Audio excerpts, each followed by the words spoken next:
Hello বন্ধুরা, আজ অনেকদিন পর আমি আর আমার আঙ্কেল যাচ্ছিলাম কিন্তু একটু ভিডিও শুটের জন্য আমাদের হরিরামপুরে যেটা নতুন পার্ক উদ্বোধন হয়েছে সেই পার্কে। আর দেখো যাওয়ার আগে আগে এতটা বৃষ্টি হচ্ছে, মানে কি বলবো, বাড়িতে ছিলাম এতক্ষণ, রোদ্রুতে বের হওয়া যাচ্ছিল না, আর এখন বাইরে বেরিয়েছি আর এখন বৃষ্টির জন্য কোথাও যেতে পারছি না, ভিজে বুঝে একাকার হয়ে গেলাম। আর হ্যাঁ, আমাদের এখানেও কিন্তু দুর্গাপূজার প্যান্ডেল প্রায় শুরু হয়ে গেছে, বাট মনে হচ্ছে না যে পুজো খুব তাড়াতাড়ি কাছে চলে এসেছে। আর তোমাদের সাথে গল্প করতে করতে আমি কিন্তু পৌঁছে গেলাম আমাদের হরিরামপুরের নতুন পার্ক, লায়ন চিলড্রেন পার্ক। আর এই পার্কের কিন্তু নামকরণটা বেশ ভালোই হয়েছে। আর এখানে কিন্তু এখন ঢোকার জন্য টিকিট লাগছে 10 টাকা করে, আর নৌকোতে উঠতে গেলে টিকিট লাগছে মাথা পিছু 20 টাকা 25 টাকা থেকে, এবং পেট্রোল রাইডে উঠতে গেলে কিন্তু টিকিট লাগছে 150 টাকা করে।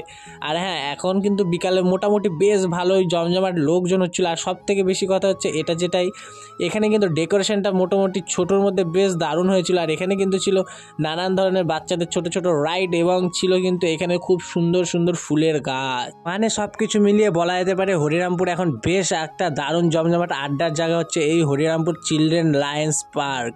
এই পার্কটাতে তোমরা অবশ্যই কারা কারা এসেছো কমেন্ট বক্সে কিন্তু কমেন্ট করবে। আর এসেই কিন্তু দেখা হয়ে গেছে আমার বান্ধবীর সাথে, মানে দীক্ষিতার সাথে।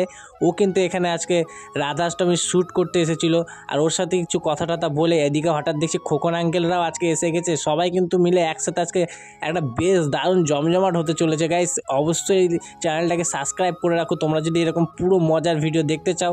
তো গাইস, আজকের মতন এটুকুই, ভিডিও শ্যুট করে আমরা এখন যাবো বাড়ি। তো দেখা হবে আবার নেক্সট কোনো ভিডিওতে। কেমন লাগলো কমেন্ট করো।